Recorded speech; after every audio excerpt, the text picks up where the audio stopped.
Okay, folks, I came across an interesting tweet today, and it's from Brandon Stanton, who runs an account called Humans of New York. And Humans of New York is this nice little account where basically he goes and he takes photographs of people who are in the New York area, and they're interesting looking people. He comes across them and he asks them, tell me about your life.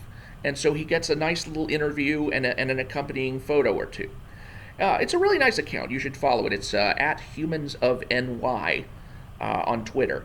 So I saw a his latest post, or one of his latest posts, and it was about this guy who is in his 40s. I want to say he's looks like he's maybe in his mid 40s, and he's never been married, never had any kids, and he really wants to get a girlfriend or or get married and have kids and live the traditional life. But apparently women paid no attention to him. He could not make maybe he couldn't make friends, or he just couldn't attract women. He would almost be what you would call an incel, an involuntary celibate, which is one of these men who have been excoriated of late in the popular media as being dangerous people, and basically their frustration is that they can't get laid. I mean, there's something about them that apparently makes them unattractive to women, and why is it that these women aren't noticing them? Well, he actually decided when he came out when the pandemic restrictions were lifted and the COVID malaise kind of went on the wayside. This guy actually decided that he was going to investigate why it was that people were not, or that women were not attracted to him, and why he wasn't building his social circle the way he would have liked. He basically put the impetus on himself to figure out what's wrong with me and how do I improve. So, because there are a lot of people out there, and of course the most famous one would be Elliot Rodger, who went on a shooting spree and basically said, the problem is with all these women. These women are the evil ones because they won't have sex with me. It's like, no, dude, it's you. The problem is you, and you need to find out what it is that's making you unattractive. So I love this guy's story because he says, one of the first things I did, I'm reading from the quote, one of the first things I did was ask my fashionable friends, how do I present to you? And that's when I learned my pants were baggy in the butt. That doesn't seem like a huge deal, but first impressions matter, and if you present as the baggy butt guy, that's who you're going to be, the baggy butt guy. So I got some better fitting pants. And I never used to care about stuff like that. I thought, I'm a good person. That's what matters most. And if someone hangs around long enough, they'll figure that out. But nobody hung around long enough. So I owned it. I worked on making it easier for people to know me so that it was more of a downstream experience. I practiced being chit-chatty. I started saying hello to people more, looking them in the eye, asking, how was your weekend? And I went on a dozen or so first dates. And later he goes on to say, I ended up meeting my girlfriend at a catering gig we worked together. Let's see, we had a legit conversation. We said, okay, we're no longer saying we're dating, we are in a relationship. And now he says, I'm trying to teach myself guitar at the moment because I'd love to have kids one day. I'm working toward that, and when that happens, I'd love to have some hobbies my kids and I can do together. Now, this is a wonderful story. This is a story about a guy who had a problem, and his problem was he couldn't pick up chicks. Something about him was turning girls off. And instead of blaming them, instead of saying, oh, these women are B words, these women are evil, these women, they should respect me for the quality person that I am. This guy, clued in and said, well, if they're not attracted to me, I need to find out why they're not attracted to me, and it's probably something with me. And so this guy studied himself, and he asked his friends for input. That's great. He's always, it's always good to ask your friends for input about yourself. And then when he learned what it was that was most likely turning women off, he changed it. He became a more conversational person. He dressed better. He improved on himself. And not only that, but he hasn't stopped improving on himself. He's actually working to acquire more skills so that in the future, he can be of more use to people who come into his life. I mean, just think, if you know guitar, you're useful just in the sense that, hey, maybe somebody needs somebody to play guitar in your band. Or maybe you need to make some extra money, so you start busking out on the street with your guitar.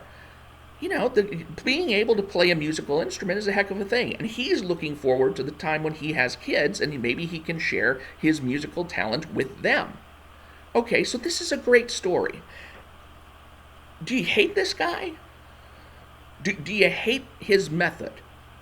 You probably don't. You probably think, hey, well, that sounds good to me. I mean, that doesn't seem to be anything wrong with that. But what's funny is, you've probably heard of a guy named Jordan Peterson. Jordan Peterson is a famous psychologist. He's talked all around the world. He's talked around the country, here in America and in Canada. He's from Canada. And he's written a couple of books called 12 Rules for Life, and then Beyond Order, 12 More Rules for Life. And one of the things that Jordan Peterson has been excoriated for is being of assistance to these young men called incels, or some of them, get into their 40s, young men. I suppose 40 is still young these days. But he gets excoriated for helping these young men do exactly what this guy figured out for himself. Because all Jordan Peterson has ever said about these young men is that, hey, if you want to know why it is people don't like you, look at yourself and find people who will help you look at yourself, and then do the things that will make you more attractive to people. Dress better, work harder, attain more skills, be a person of use, assume responsibility. All of these kinds of things that this guy clued into on his own are things that Jordan Peterson teaches guys to do. And for some reason, Jordan Peterson is hated for this. He's hated by people like Olivia Wilde, who made a movie about him called Don't Worry, Darling. And he's supposed to be like the villain in the film, or at least the villain in the film is patterned after him, because this is a guy who apparently reaches out to men who have issues. How is this not the least helpful attitude to take towards somebody whose objective is to help people in the way that is just, you've just heard it for yourself, is the most self-focused, I'm not trying to change the world, I need to change me kind of attitude. And change me in such a way that I become more attractive to people, I become more useful to people, I become the kind of person that people want to be with. How do you have these people out in the ether, out in the social media spheres? How do you have people who label Jordan Peterson, oh, you're the king of the incels, and cast scorn upon him for that? For being the kind of person who is willing to lead these young men down this path to being better young men, to being good husbands and good fathers and useful members of society.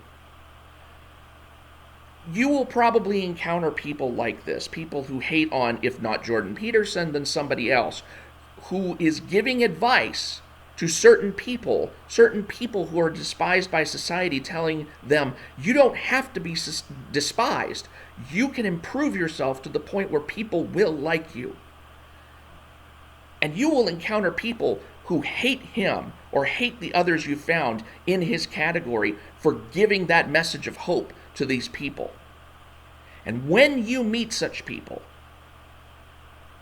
wonder if maybe it's those people who are the real problem. Because there are a lot of people out there who, I don't know if you want to call it envy. I don't know if you want to call it people who rejoice maybe in the suffering of others and who don't want to see them stop suffering, so that, you can feel better than those people, so that you can feel like you're superior to those people. There are people out there who are like that. There are people out there who don't want to see certain groups improve for their own sake, just because, well, now I can't feel superior. Or even worse, now I can't feel special about the fact that I'm loved, that I'm regarded highly, that I'm attractive to other people, because guess what? Maybe these things are skills that can be acquired. Maybe there's nothing special about you that is the source of your attractiveness. Maybe this is something that people can learn. You just happen to luck into facets of it naturally, but there's no reason to count yourself special on that account. Watch out for those people. Watch out for the monsters who want to label other people monsters just for wanting to help. I'm Mike Partika. Thanks for watching, and you might try out at least Jordan Peterson's 12 Rules for Life if you haven't picked up any of his material already. Or watch his videos. He does have a ton of YouTube videos. He's got his own podcast. I've learned a ton from him. I don't know exactly how many lessons I've applied to my own life. I know I've applied at least one, and I'll tell you what, one good lesson applied to your life, that can result in a whole bunch of improvement. And the kind of lessons that this guy, that Brandon Stanton encountered in New York, they're the same kind of lessons that Jordan Peterson teaches, and you apply even one of these to your life, you might see a significant improvement.